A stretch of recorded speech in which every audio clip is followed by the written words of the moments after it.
Hi, I'm Ian Etwistle, Chief Exec of Global Workplace Solutions, EMEA, here at CBRE. CBRE are the world's largest corporate real estate advisor. I'm here today to launch the European Occupier survey. This is in its 6th year and spans our entire client base. The first outsourcing contract happened in the US in 1989. Since then, the industry has grown to over 60 billion and continues to expand as we speak today. Initial contracts within the industry were all about cost savings. As the market has matured, it's moved to more about technology, global scale, and the workplace that we deliver to our occupying clients. Our key theme today is creating advantage through performance insight. I would now like to hand over to my colleagues for the panel debate. So good afternoon, everyone. Thanks for joining me today. Here we are, another year on, definitely older, hopefully a little bit wiser. Richard, this year we're in the 6th year of the survey. What do you see as the key overarching themes, and how have they differed from the previous years we've done the survey? Well, the overriding theme is creating advantage through performance insight. That talks to a more mixed, more balanced, more interlocking agenda, whereby corporates are very concerned with making sure that they understand the performance drivers of both people and space and the linkages between them. That's a difference from what we've seen in the last couple of years. 2 years back, cost management was the overriding agenda. A year ago, workplace growth came into it more heavily. This year, there's more sense of those things being kind of mutually linked, and organisations trying to understand how they drive performance across the board. So they're better at measuring the basic things, but it's more about how do you then provide an overarching insight on those basic things, people, place, property, but how do they come together? Yes, and that's the set of challenges that corporates are faced going forward. And the macroeconomic environment our clients are now operating in, has that shifted? Have you seen that drive locational shift in terms of decision making? Strong growth in the US, perhaps some difficulties in China and Asia Pac, slump in oil prices. So the economic environment is changing. And certainly that's one of the two things that corporates are concerned about. But labour, skills, the whole workforce agenda is very, very prominently another one. Nearly half our respondents say that is a key challenge that is driving their strategic behaviour. And that comes through in a lot of different aspects of their individual decisions. And in previous years, there's been a push towards growing in Africa, driven by raw materials, but perhaps foreign exchange issues have stepped up there, where we've got issues with the dollar exchange rate against local currency. Has that changed Africa's perception in terms of its pecking order of growth in the market? A little bit. When we ask corporates about their overall global right-shoring strategy and where they want to be, 40% roughly say China, India, other parts of Southeast Asia are their principal target markets. I think, again, that speaks to the skills and labour agenda and their desire to take advantage of the higher skills base in some of those markets now. Changing gear, if I can, Michelle, bring you in here in terms of the actual workplace agenda. You know, we've had, again, workplace driving cost reduction and footprint reduction. And then last year it was about well-being of the staff and productivity of staff. Where do you think the landscape is shifting for the workplace agenda for tomorrow? I think what we've seen change is from a singular focus of either wellness or cost reduction into a much broader linkage to business drivers. So either the talent agenda or diversity, but ultimately I think what businesses are looking to do is create a better employee experience, one which is more attractive for people coming in, but also for retaining staff that are already there.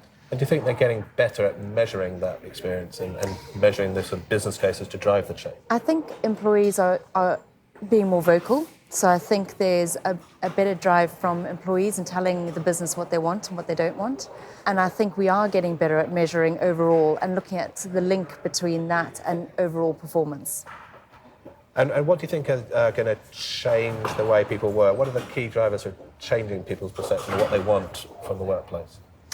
I think the key thing is listening to what they want, and even for us as providers is listening to what our clients are saying and also what the business drivers are. So again, bringing it back to what is a broader agenda in a business, and then looking at how you go through that change journey. Can I bring you in, Annie? I mean, your focus is much more on global and regional outsourcing strategies for corporates and looking much more closely at the macro business agenda. What are you seeing changing in the current year and looking ahead into the next year?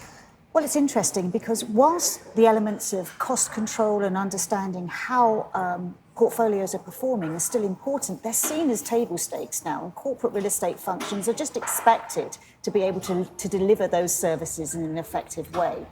more and more we're seeing that the corporate real estate functions within our clients are wanting to bring more of a strategic agenda up to the board to talk about how corporate real estate can support brand, can support product, and can really just make a real statement about the organisation. And that's a very different sort of flex from what we've seen previously. In fact, 60% of those that we talked to said that they wanted to have a more strategically aligned agenda with the board. And has that then filtered down into outsourcing strategies and how they're selecting partners to work with? Well, that's interesting because we've seen a big jump this year, 54% compared to 30% last year, and now going to specialist outsourcers to talk about real estate strategy. So I've had examples in the last year where we've been talking about not only what should the real estate strategy be in the next couple of years, but how do we bring in some global views and some views from other market sectors to try and influence and understand what strategies should be in the future. So they're looking more and more to outsourcing organisations to give them that alternative lens. And is that approach generalised across the region, or are you seeing more sort of country-driven strategies? There's a spectrum. Certainly in particular sectors, we're seeing more of a requirement to look at this more holistically and strategically, certainly in the life sciences sector, the finance sector, and technology. And we're also seeing that sort of requirement for better advice, better strategy, better insight, certainly in Central Europe and more in the Nordics now, as well as in the typical heartlands of the UK. And is that supported with more available information? Are people being more selective about how they analyse these issues? Yeah, data is becoming more important. People have been data junkies for a number of years, and now they're recognising that better data is better than more data. So there's this recognition that you really need to identify what do you need to know, and therefore what data do you need to be able to analyse in order to give you that insight and help those business decisions. Richard, if you were to forecast 2 key words for next year, which were going to drive the corporate agenda for real estate, which words would you like to be at the top of the list? Growth. There's a stronger growth environment, there's a more stable economic environment for working in, and I think consolidation would be the other one. There's more of a rigorous focus on the role, the performance, and the position of individual buildings within a portfolio. So focused growth. Focused growth and consolidation. And Annie, if I can do the same for you? I think it's strategic influence. We're seeing more and more strategic influence from the corporate real estate function. Perfect. Sure. Employee choice and employee experience. So strategic, employee-focused growth. That wraps it up. Thank you for your time. Thanks, everyone.